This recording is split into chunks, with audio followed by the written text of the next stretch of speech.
debating their futures, or if there's been commitments, or what the situation is? No commitments. David's most likely, but he's still not sure what he's going to do. But he's going forward. We're working with him on his grad school admission. But he will walk. Cody will walk. Jules, and the best managerial staff in the country. We have. It's not even close. We have the best managerial staff. When I tell you it's not close. First of all, imagine how smart they are to get into school here. Then tack on the fact that they, on top of the impossible studies they have, what they're doing, what they do every day for our program. So I know people don't really pay attention when those guys come out, but it's a big, big problem for us because we have like 5 of them. So I know your concern is the guys. So no decisions. Miles walked last year at Rutgers. His program is one that he'll have to finish next year. So, we don't even talk about it right now. Obviously, my hope is he'll play again next year. But he did a senior day, so it's really not on his mind. Cody doesn't like the limelight. I might have to push him out there. Regardless of who stays or goes, do you figure it could be kind of an emotional night? These guys have been together quite a while now, and they've accomplished a lot. And I know the fans have really grown to love this team. I would hope so, Ben. Obviously it was terrible. Chris Smith didn't get to have one, with COVID, empty stands. So it's been a while. So these guys, obviously, big part of restoring UCLA to an elite program. Obviously, all 3 of them monstrous parts of it, I'm sure it'll be emotional for them. Big night, and I hope they enjoy it. It's you obviously want to win the game, so you have great memories of your senior night. So that that it all kind of ties back to that. So you got to find a way to win the game. But it's what makes nights like that are what make college basketball special. Thank you. You got it, bud. Let's go to David Woods from Bruin Report next. Hey, what's Mick? How are you? Hey, David. How are you? Good. With Jaime, to kind of my eye, it looks like he's almost adapted his game to being sort of like an old school power forward, especially in this last one, playing in the paint a lot. What does it say about, I don't know if the word is maturity, but what does it say about his ability to kind of adapt to injury limitations in his body to still go out there and be so effective? Yeah, Jaime's, I would agree with you. I mean, he's definitely had to make some adjustments, because what he's dealt with his body, and still find a way to impact the game, right? So I'd say first of all, he can just score, whether it's inside or out. I think he scored. I don't know if he got to 3,000, but I think he had 2,400 points at Camarillo. Although his sister's probably going to get more, but I like to rib him on that. That being said, it speaks to the level of talent he has, and he's just a relentless competitor, David. He's just a relentless competitor, and I couldn't have imagined doing what we've done in our 3 years here as a new coaching staff if we didn't have him to help us get it done. I just don't know where. I shudder to think where we would have been. So I'm going to say something, and I don't want to jinx him, but he's, I think, 86% from the free throw line over the last couple of weeks after being 70% up to that. Is that just variance, do you think, or is it the fact that he's not doing full go practice and he's getting more time at the free throw line in practice? He and Coach, I have the best staff in the country, so Rod works with him. Coach Palmer works with him every day after practice. Jaime's a guy that works on the shooting form, and his commitment to his game is why he's been able to play through the injuries he's dealt with.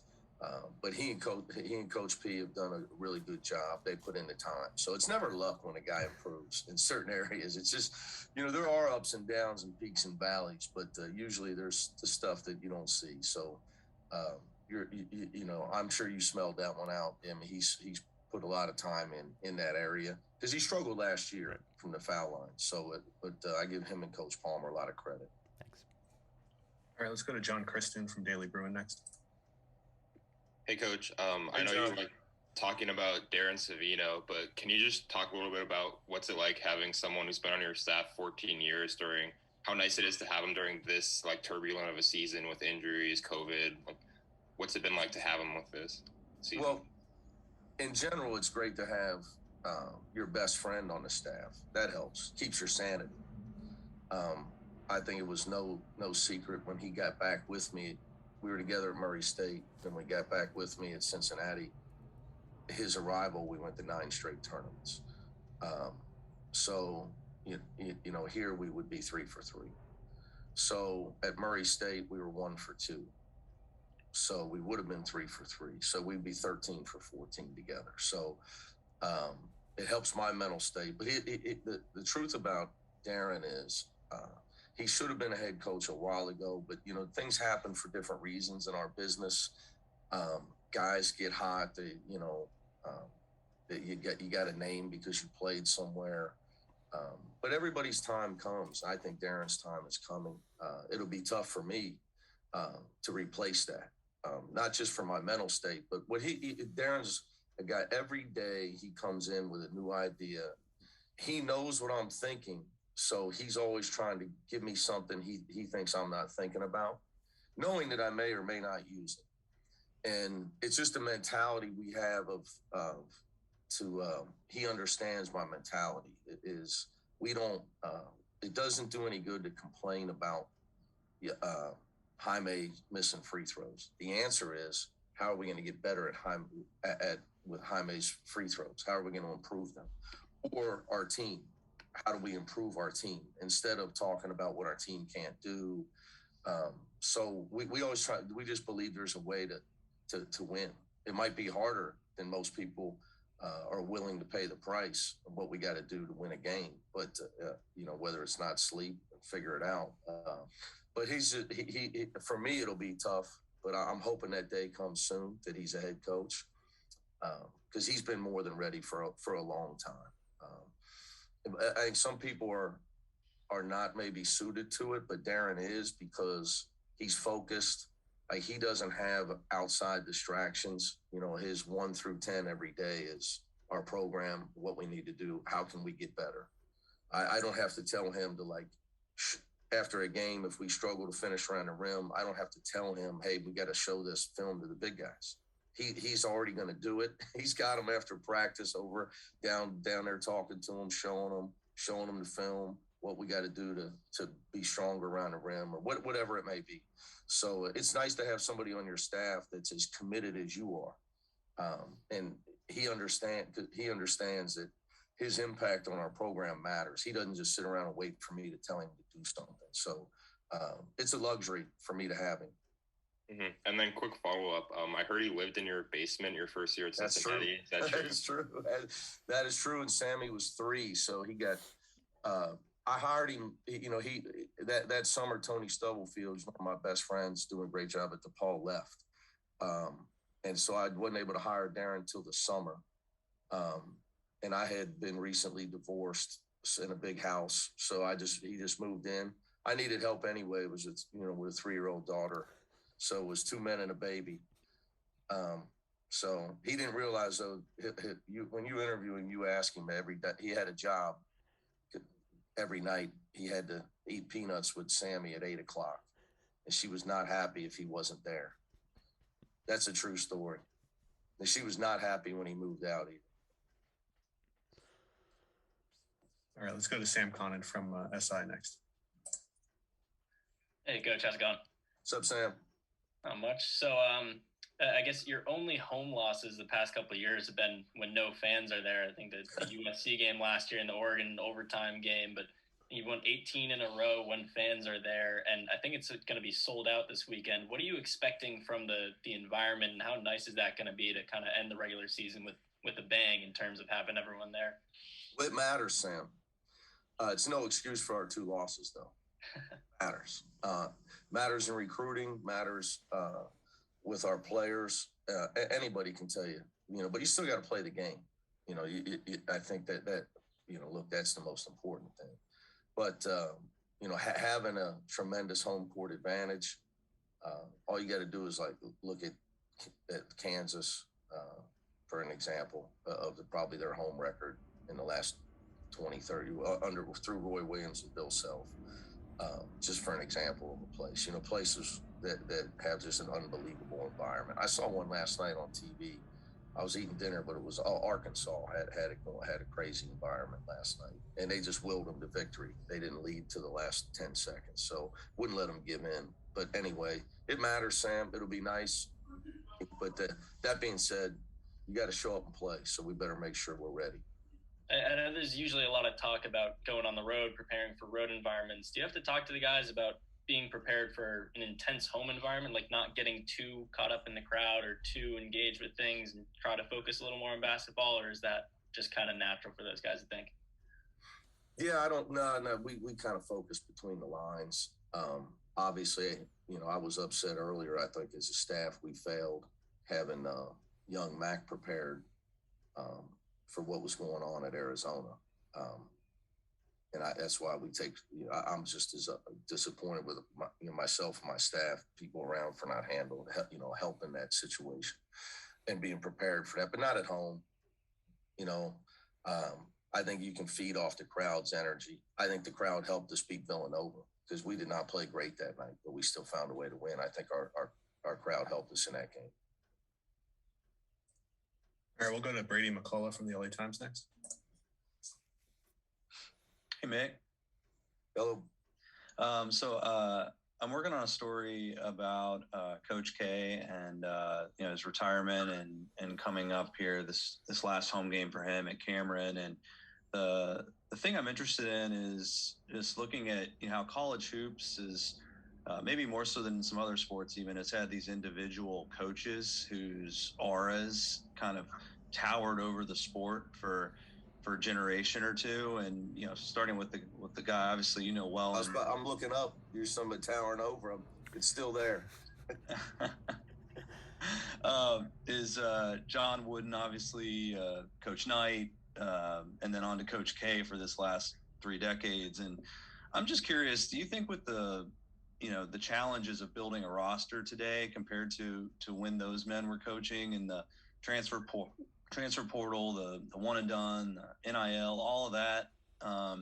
Do you think that could Coach K be the kind of last of his kind as far as that having that kind of impact from one coach over the whole sport? Well, I would throw Coach Boeheim in. Roy Williams retired last year. Coach Huggins got to be close at some point.